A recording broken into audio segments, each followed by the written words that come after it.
আমি আগেও বলেছি, এখনো বলছি, যুবকদের হাতে অপমানের অপমানজনক বেকার ভাতা তুলে দিব না। সবগুলো হাতকে শিক্ষা প্রশিক্ষণ দিয়ে দেশ গড়ার কারিগরের হাতে ইনশাআল্লাহ আমরা কনভার্ট করব, পরিণত করব। সেদিন কাজগুলো সবার ন্যায্য পাওনাগুলো হাতে দিয়ে বলবো, এগিয়ে যাও, এ দেশ তোমাদের, উড়োজাহাজের ককপিটে বসো, আমরা বসবো প্যাসেঞ্জার সিটে ইনশাআল্লাহ। সেই গতিতেই বাংলাদেশ সামনে এগিয়ে যাবে। সেই যুবক, সেই সাহস, সেই উদ্যম, সেই শক্তি আমি আজকে কুড়িগ্রামের এই মাঠে দেখতে পাচ্ছি।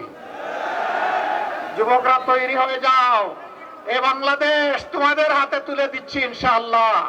এই বাংলাদেশের ভার তোমরা বহন করতে রাজি আছো? মোবারকবাদ। এগিয়ে যাব, কেউ থামাতে পারবে না ইনশাআল্লাহ। বাধা মানবো না ইনশাআল্লাহ, বাধা মানবো না। কোনো বাধাই এবার জনতার বিজয় আর ঠেকিয়ে রাখতে পারবে না ইনশাআল্লাহ।